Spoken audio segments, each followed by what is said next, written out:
Somebody please oil me.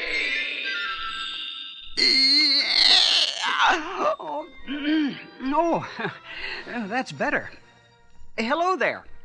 I'm the Tin Woodman of Oz and Emperor of all the people in the Winkie country.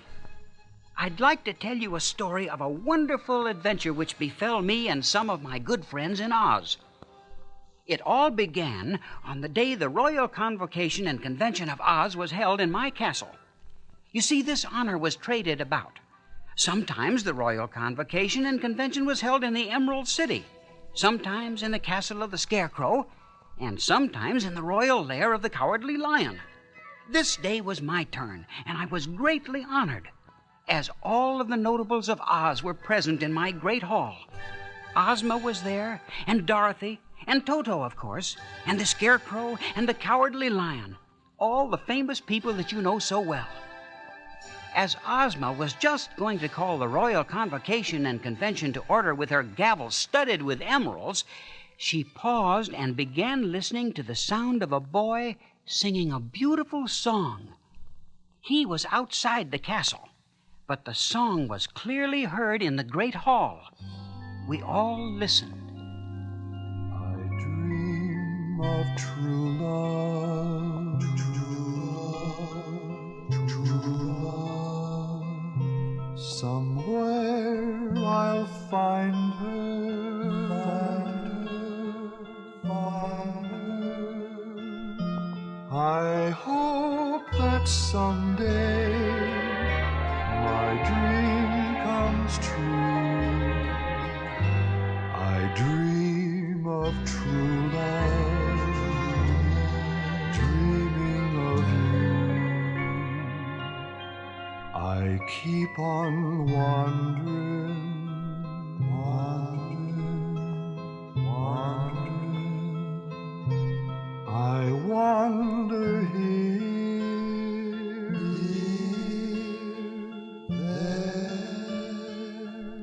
Someday I'll find her, the girl in my dreams. I keep on searching,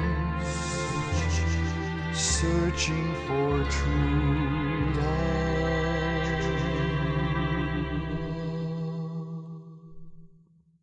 When the song was over, there was a big sigh from the crowd in my great hall, and finally Ozma spoke. That was a lovely, sad song.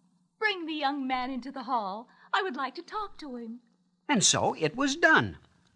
The boy brought before Ozma was about 16 and dressed in a strange but colorful way. On his head was a tall, pointed hat with bells all around it. On his back, he carried a little knapsack, and on his feet were stout walking shoes with pointed toes. He bowed low before Ozma. Rise, young man, and tell me who you are and whence you come. I am known as Woot the Wanderer, and I have come through many travels and by roundabout ways from my former home in a far corner of the Gillikin country of Oz. To wander from one's home is to encounter dangers and hardships. It is true, but I must find the girl in my song. I cannot stop looking, and therefore I cannot stop wandering. You have never seen this girl except in your dreams? Never. Then how can you be sure that she lives? I just know. I'm sure. I'll find her one day. Such loyalty and devotion are touching and make me ashamed of myself. I'm crying and may rust. Please hand me my oil can.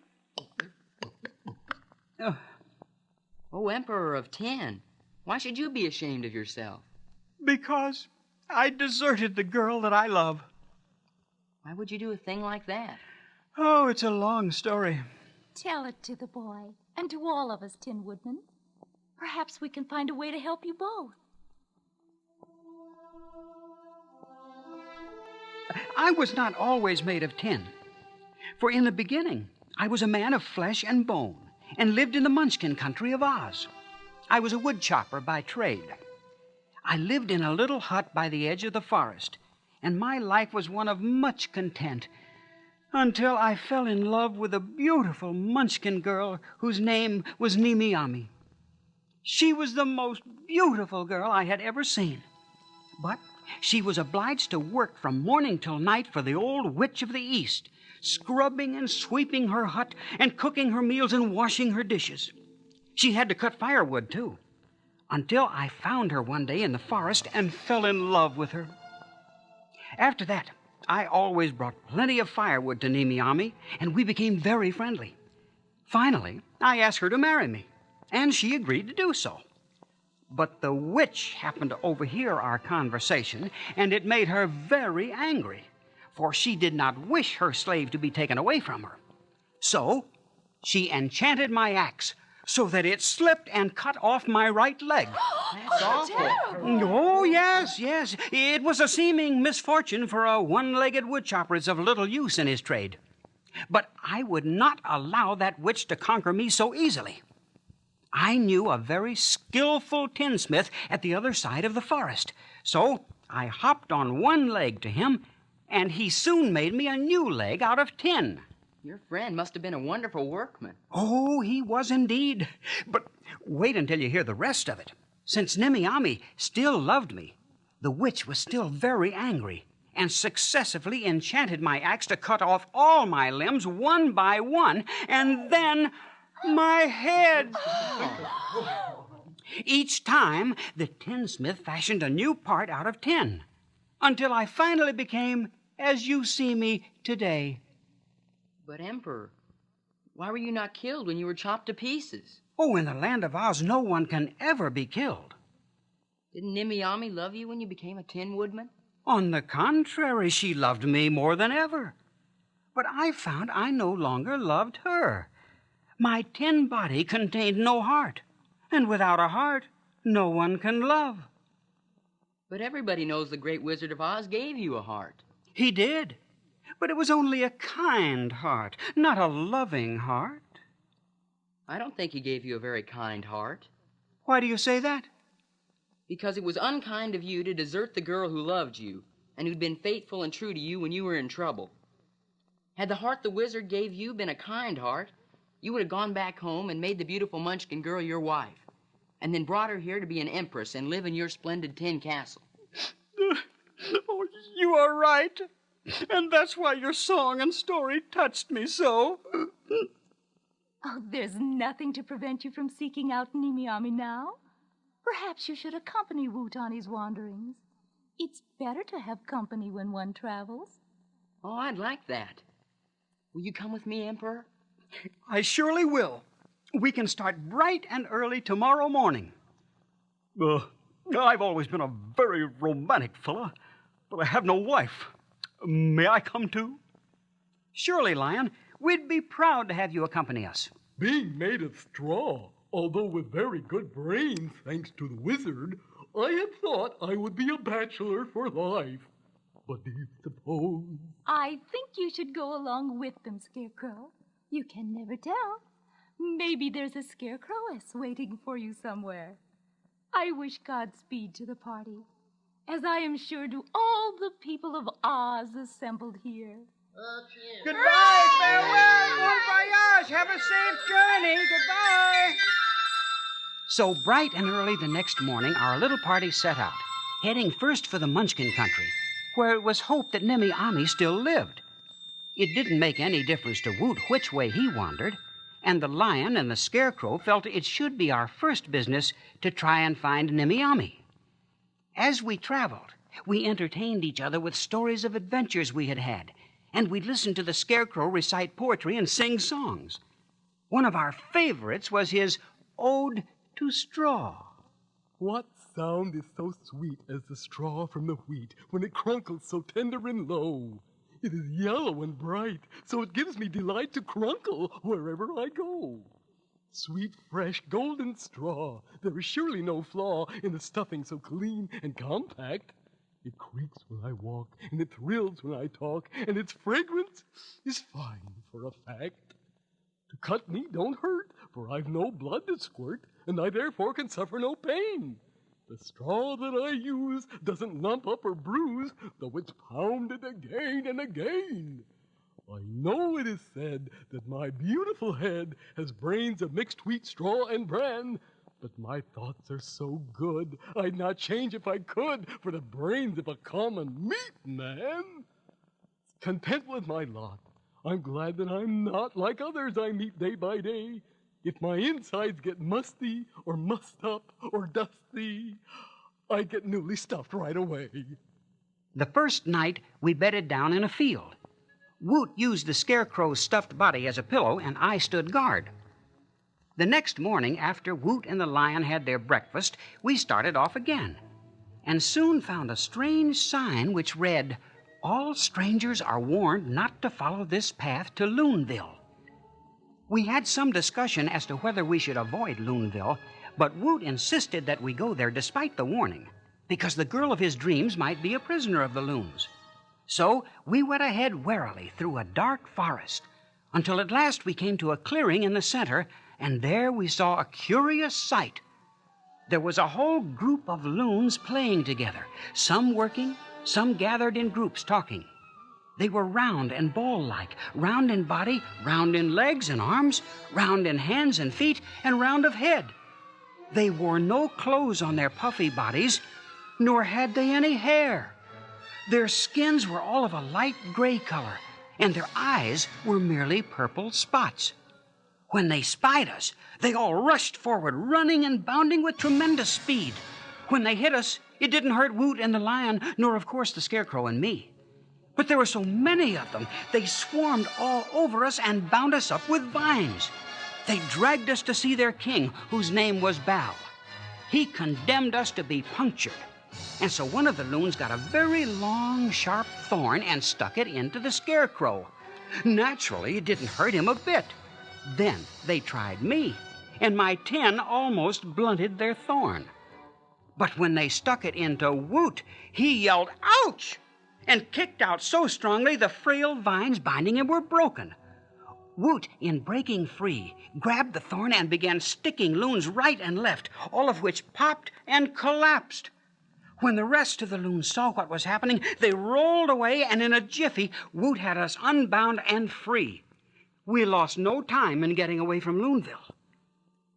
Soon we reached the rolling lands, which were a succession of hills and valleys up and down, until finally we came to a higher hill than usual, and on reaching the top saw a cup-shaped valley, in the center of which stood an enormous castle built of purple stone. The castle was high and broad and long, but had no turrets and towers, and there was only one small window and one huge door. As we approached the castle, we saw a big sign which read, "Yoop Castle." Oh, I know this place. This is the home of Mr. Yoop, a terrible giant, whom I have seen confined in a cage a long way from here. Therefore, this castle is likely to be empty, and we can spend the night here. Yes, I remember Mr. Yoop, too. But how can we get in? The latch on this huge door is so far above our heads that none of us can reach it. If I stand on your shoulders, Emperor, I think I can reach it. Jump up, then.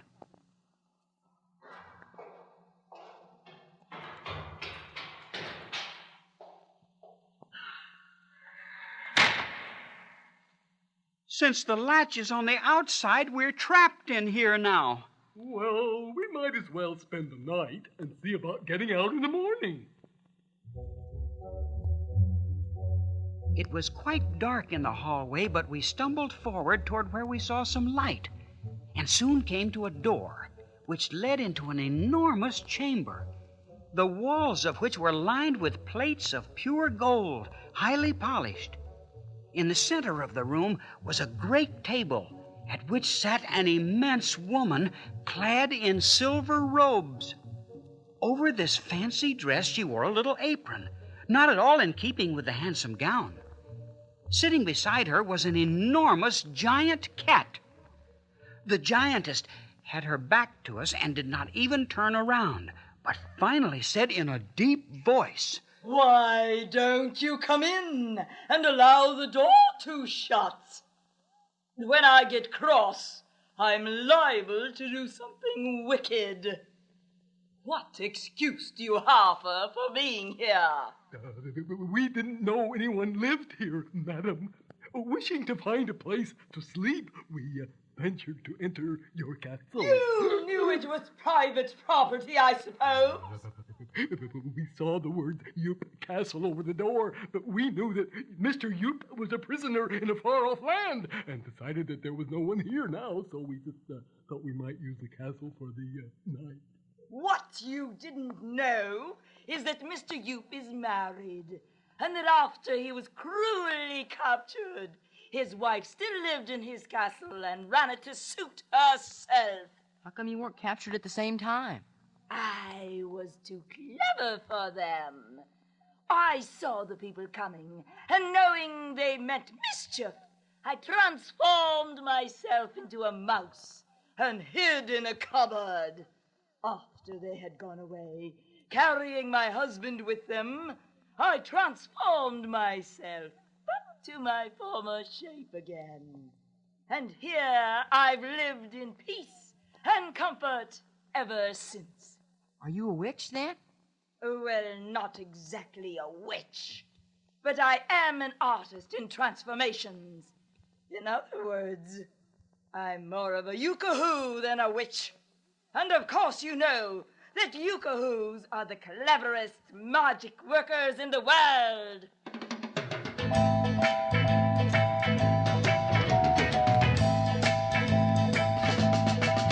I'm Mrs. Yoop, a Yookoohoo, a Yookoohoo, that's who. I'm Mrs. Yoop, a Yookoohoo, a Yookoohoo, that's who. All kinds of magic I can do, and just to start, I'll transform you.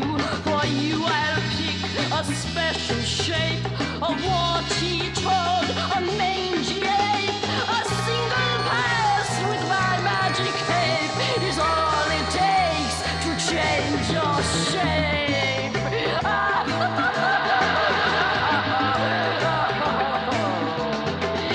I'm Mrs. Yoop, a Yookoohoo, a Yookoohoo, that's who. I'm Mrs. Yoop, a Yookoohoo, a Yookoohoo, that's who. Who am I? Why, I'm Mrs. Yoop. I said Yoop, of course. Yes, Mrs. Yoop.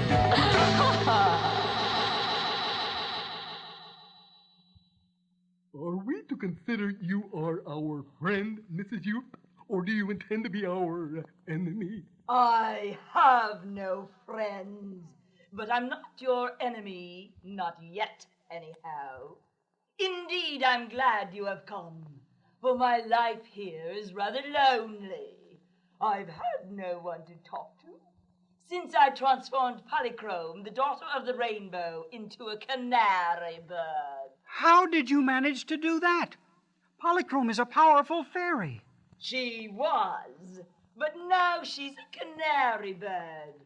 One day after a rain, Polychrome danced off the rainbow and fell asleep not far from my castle. The sun came out and drove the rainbow away, and before Polly wakened, I stole out and transformed her into a canary bird in a gold cage. I expected she'd sing and talk, and we'd have good times together.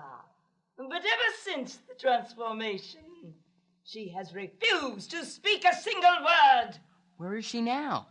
The cage is hanging up in my bedroom. Do you know, ma'am, who we are? Of course.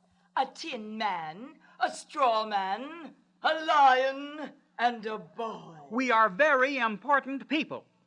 Oh, all the better. I shall enjoy your society all the more. For I mean to keep you here as long as I live. We have powerful friends who will soon come to rescue us. Let them come. When they get here, they will find neither a boy, nor a lion, nor a tin man, nor a scarecrow.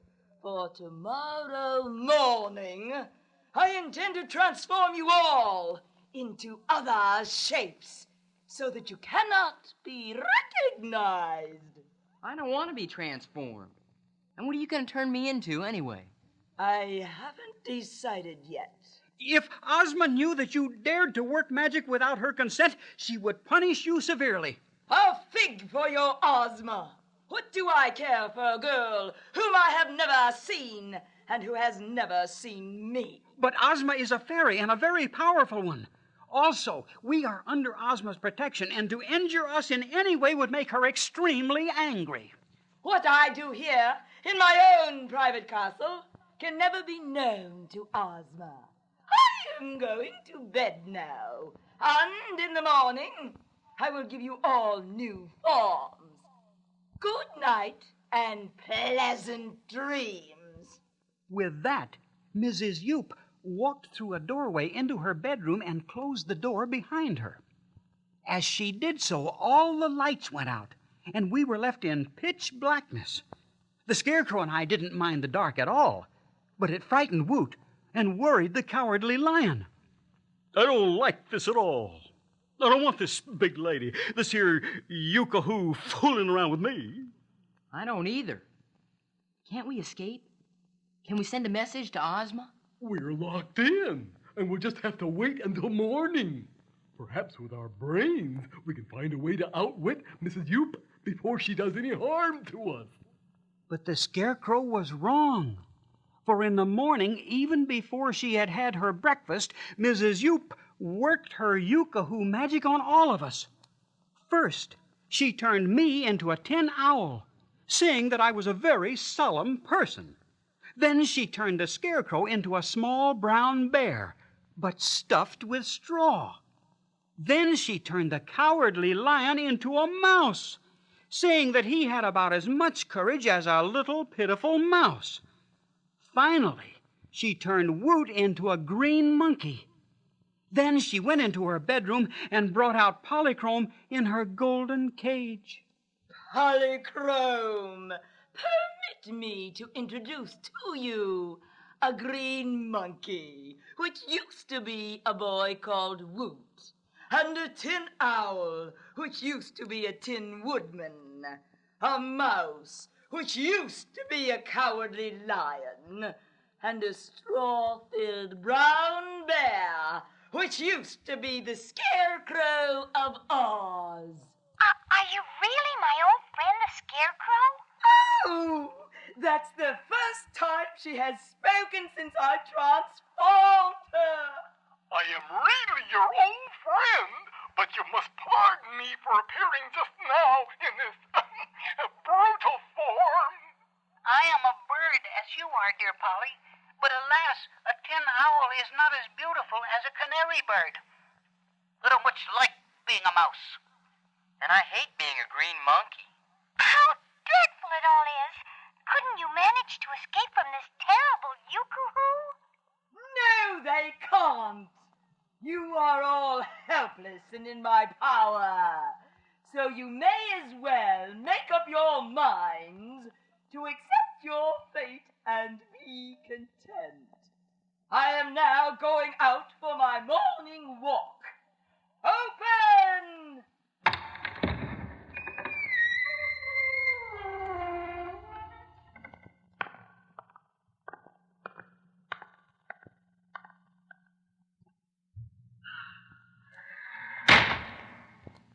Did you see that?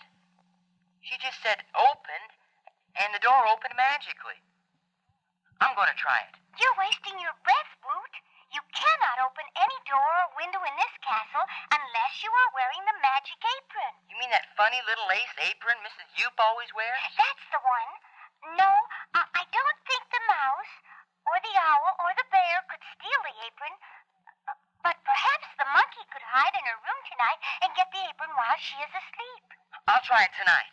You must not think about it, though, for she can read your thoughts whenever she cares to do so. And do not forget, before you escape, to take me with you. Once I am out of the power of the giantess, I may discover a way to save us all.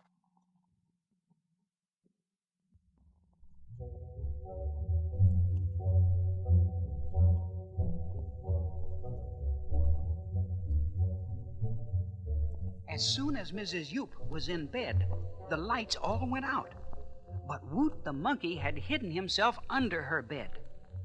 When he heard the giantess snoring, he crept out and found the magic apron on the bedpost. He tied it around his own waist, then, climbing onto a chair, he reached up and got Polychrome's cage. As he reached the door, he said, "Open," in a very small voice, and the door swung open with a loud squeak. This awakened Mrs. Yoop, and she jumped out of bed with a howl of rage, only to have the door slam in her face, imprisoning her in her own bedroom. A moment later, we were before the great door of the castle, which swung open easily at Woot's command, and we all rushed out into the fresh night air and away from the castle as fast as we could. Polychrome, now released from her cage, and I, as a tin owl, flew on ahead, while Woot the monkey and Scarecrow the bear, with the cowardly mouse on his back, ran along behind. After we had put many miles between us and Mrs. Yoop's castle, we sat down in a clearing of the forest to decide what we could do to get our rightful shapes back. I believe we are safe now, for Mrs. Yoop dares not go outside of her own valley. So we may take our time to consider what to do next. Come to think of it, there's no object now in our traveling to the Munchkin country. My idea in going there was to marry Nimiyami. But however much she may have loved a Tin Woodman, I cannot reasonably expect her to marry a Tin Owl. And I doubt that I'd find any scarecrowess interested in a scruffy brown bear. And the lioness wouldn't marry me. She'd eat me. Consider my case, please. The giantess has made a monkey of a boy, and my dream girl wouldn't look twice at me.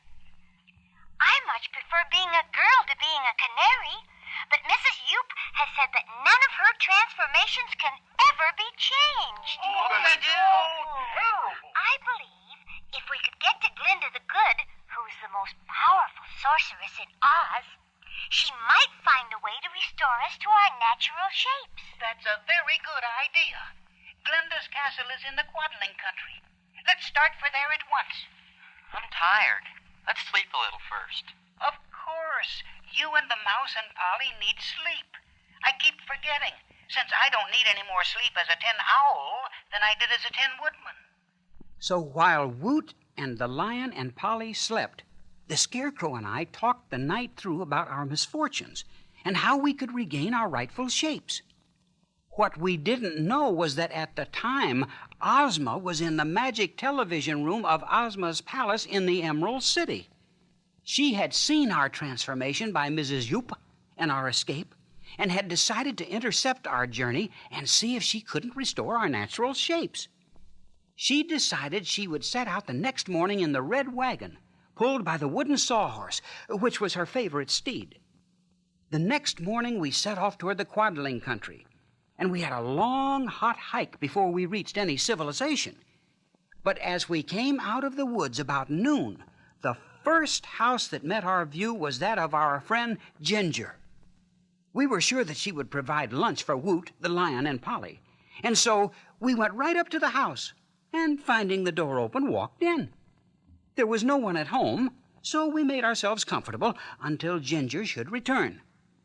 But we had forgotten our transformations, and when Ginger did return, she was very angry to find such a motley crew in her living room, and went right after us with a broom. Get out of here, you wild creatures. How dare you enter my house? Stop! Ginger, stop! Don't you know me? I'm your old friend, the Scarecrow. You're trying to deceive me, you naughty beast. I can see plainly you're a bear, and a mighty sorry-looking one, too. That's because I'm not properly stuffed. When Mrs. Yoop transformed me, she did a bad job. Who is Mrs. Yoop? A giantess in the Gilligan country. Oh, I begin to understand. She transformed you, and you really are the famous Scarecrow of Oz. I am. And that Tin Owl is none other than the Tin Woodman, while this green monkey is really a boy named Woot. And that little mouse is the cowardly lion. And that beautiful canary is Polychrome the fairy. Oh, goodness me. That giantess must be a powerful sorceress. and as wicked as she is powerful. She's a Yookoohoo. Fortunately, we managed to escape her castle, and we are now on our way to Glinda the Good to see if she can restore us to our former shapes. I must beg your pardons. All of you must forgive me. I took you to be a lot of wild, unmannerly animals. You are very welcome to my home. Please rest here until you wish to start your journey again. There are lots of good things for lunch.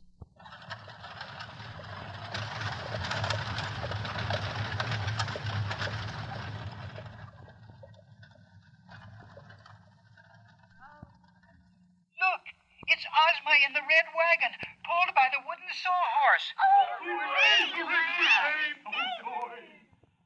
Hello, all my good friends. I've been watching you in the magic television set. And when I saw the terrible spells Mrs. Yoop put on you, I came at once to see if I could help. I'm not sure my magic will be able to restore every one of you, because your transformations are of such strange and unusual character. However, I am sure I can restore the Scarecrow to his original shape.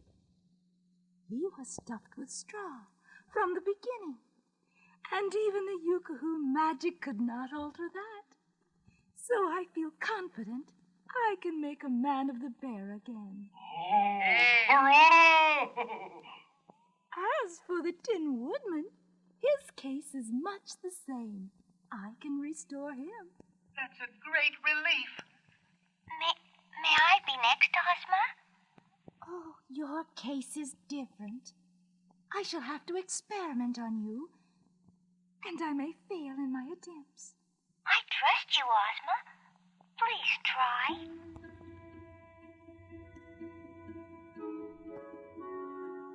So Ozma tried 2 or 3 different methods of magic, but they didn't work. Finally, however, she experimented in a different way.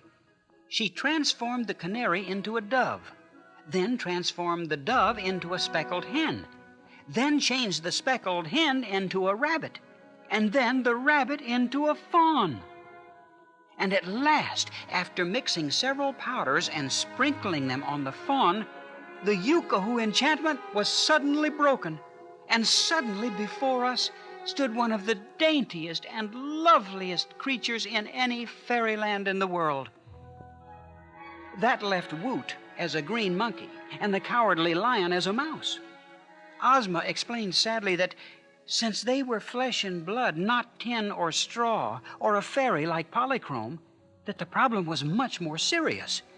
In order to regain their natural forms, they must exchange their present forms with someone else in Oz. And who would want to be a green monkey or a mouse? Finally, the Scarecrow's brains began to percolate, and he had a brilliant idea. Mrs. Yoop could become a green monkey, and her giant cat could become a mouse. So Ozma set to work. First, she dropped some magic powders into boiling water. Then she poured the brew onto a platter. It dried quickly and became like a silver, reflecting everything. As Ozma waved her wand over the platter, suddenly the interior of Mrs. Yoop's castle could be seen, with Mrs. Yoop sitting there, her cat by her side. Presently, the form of the giantess and her cat began to shrink and change, and Mrs. Yoop was gradually changed into a green monkey and her cat into a tiny mouse. When we all looked up from the platter, we found Woot and the Cowardly Lion by our sides. Boy, oh boy, oh boy. How can I ever thank you, Ozma? It was really hateful to be a green monkey, but I'll be a better boy for the experience. Oh, you may visit my palace any time you like, and I will introduce you to Ojo the Munchkin and Button Bright, 2 nice boys. Yeah, Ozma. How can I ever thank you? It was very mousy being a mouse, and yet I'll be a better lion for the experience. Suddenly, Woot's eyes fell on Polychrome, now a girl and not a canary. And she saw him for the first time as a boy and not a green monkey. It was a case of love at first sight for sure. You're the girl of my dreams.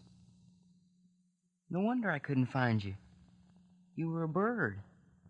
Oh, Woot, I knew you'd find me. You did? I've been dreaming of you for years. And I of you. I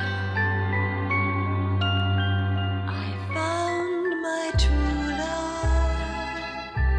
At last I found him. Somehow I knew it. My dream came true. I found my true love. True love is you. Wander. No need to wander. At last I found her. Two hearts together. Our dream for two. At last I found you.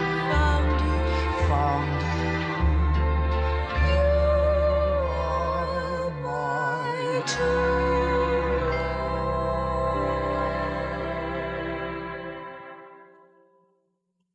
I'm so glad I came to help you all. But Woot's finding Polychrome is an extra dividend of happiness. Will you two come with me to Emerald City to make your home? We'd love to. Then we must go now, as I have many duties in the capital. Tin Woodman, will you continue your search for Nimiami as planned? I think I shall, if the Scarecrow and the Lion are still willing to accompany me. I'm with you all the way, Tin Woodman. Me too. So be it. We'll resume our travels in the morning. Goodbye, Ozma, Woot, and Polychrome. I know you'll be very happy. I'm going to miss you both, but congratulations. And Ozma, thank you again for what you did for all of us. Yes, indeed. Being a bear was the worst thing that ever befell me. Oh, you are all most welcome. And please come and visit me in the Emerald City soon. Goodbye. Bye. Goodbye. Goodbye. The next day we started off again. Our order of march was me first, then the Scarecrow, then the Lion. Our path led us deeper and deeper into a dark forest. Suddenly, we heard a strange roar, and I bumped into a huge beast in the dark. Although I can't see you very well in this darkness, you seem to be made of tin, and a very unlikely dish for my breakfast. I'm the Tin Woodman of Oz. Who are you? I am the lioness and queen of the forest, and I'm very hungry and looking for my breakfast. Are these others with you more edible than you? The Scarecrow of Oz is with me. I hate straw. And the Cowardly Lion of Oz. I'm not interested in him. Do you think I'm some kind of cannibal? May I introduce myself, Your Highness? I'm the Cowardly Lion of Oz, but I'm full of courage now, or I'd be afraid even to speak to such a beautiful person as yourself. Oh, thanks for the compliment. But you sound pretty sheepish to me. It's only because I'm so smitten by your charms. Will you allow me to prove my worth in your sight by catching you a fine breakfast? Well, perhaps I will. It's kind of lonely running this forest all by myself. Oh. Do you believe in love at first sight, even in this darkness? I do. I've been smitten. I love you, great lady. Will you marry me and come and be my queen in my royal lair of Oz?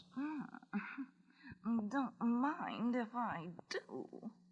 Oh, that's Marvy. That's magnificent. Let's start off right away.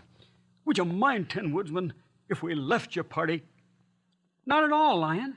Now that you've found your mate and happiness, that's what we're looking for. Oh, thank you. Thank you. Goodbye, Lion. Be happy. Goodbye, Lion and Lioness. My best wishes. The Scarecrow and I were sad to see the Cowardly Lion go, but glad for his happiness. So the two of us pushed on, finally coming out of the dark forest into a beautiful meadowland with a mountain in the distance which could only be Mount Munch of Munchkinland. I think we're almost there. How do you feel, Tin Woodman? A little scared at the prospect of seeing Nimiami again. You shouldn't be afraid of that. But I feel kind of funny.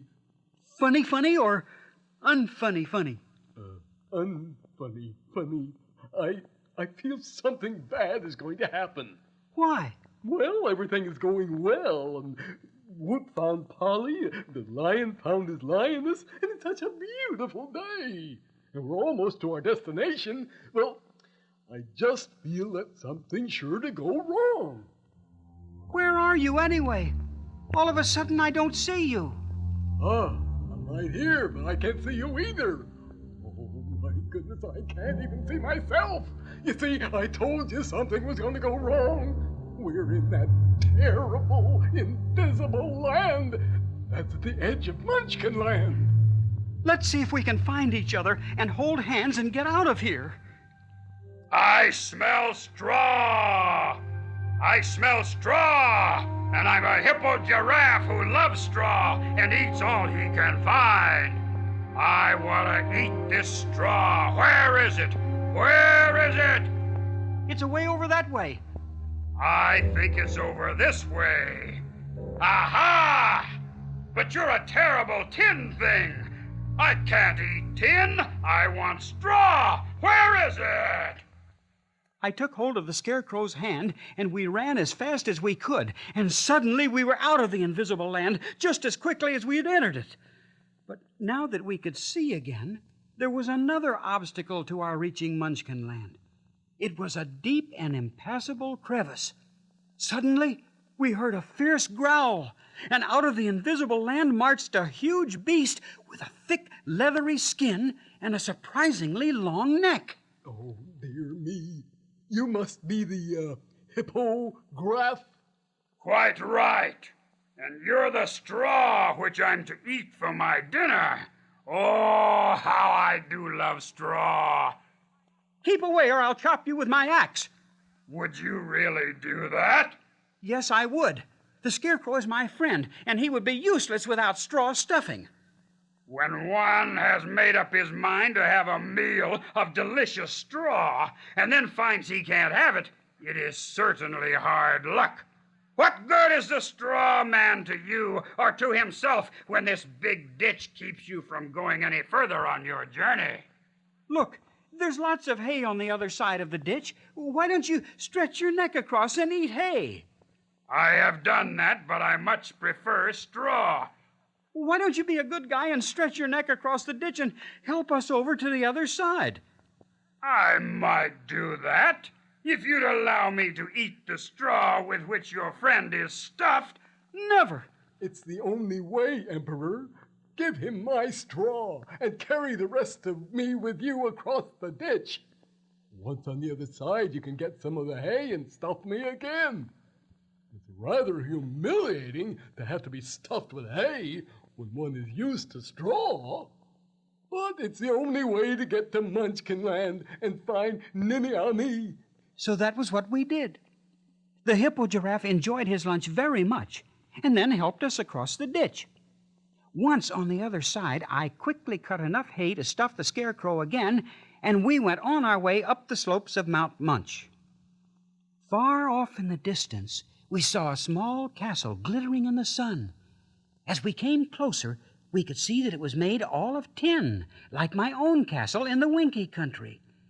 Marching back and forth in front of the castle was a tin man like myself, but a soldier, not a woodman. He carried a huge, wicked-looking tin sword. We walked up to him and saluted. "Good morning, sir. Could you direct me to the home of Nimiami?"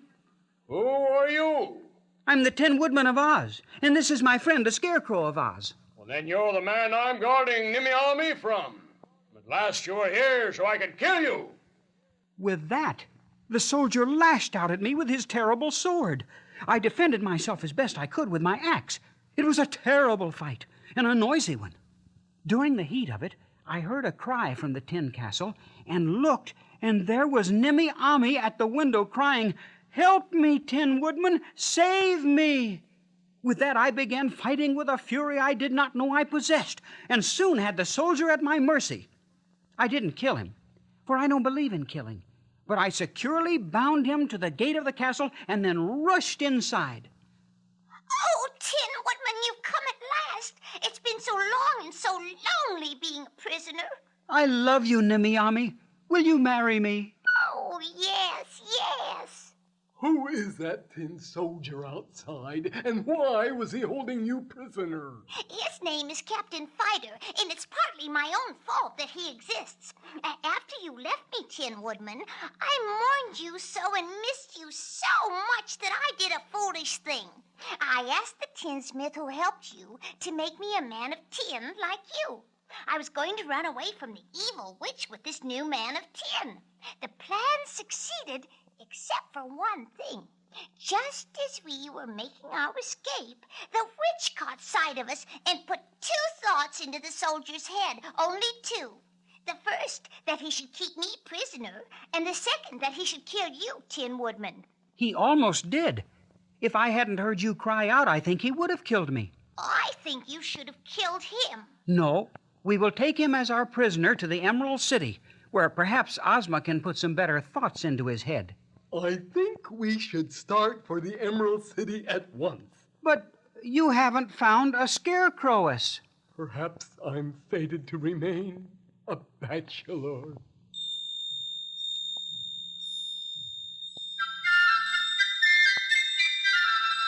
So at last we were on our way back to the Emerald City.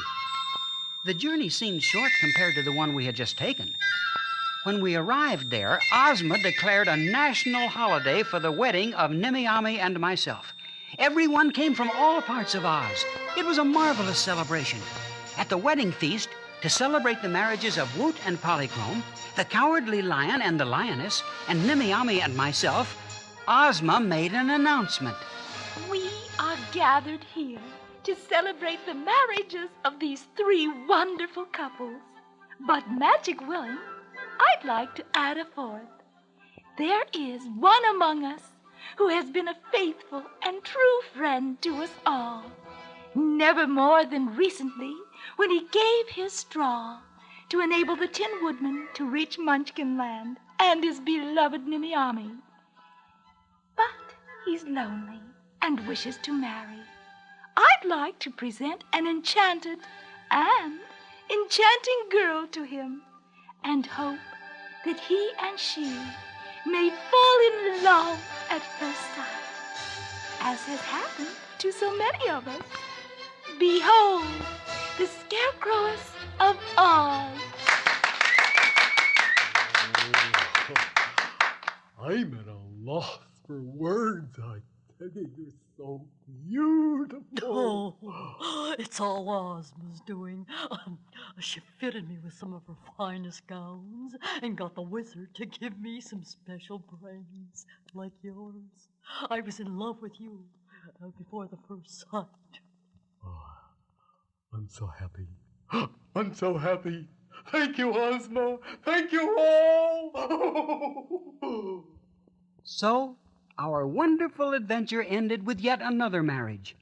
And needless to say, we all lived happily ever after. I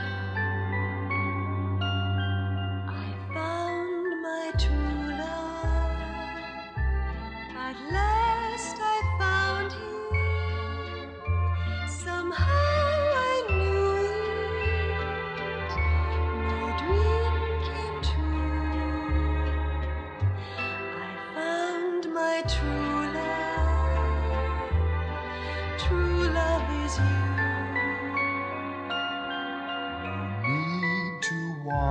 No need to wonder. At last I found her. Two hearts together. Our dream for two. At last I found you. Found you. You are my true.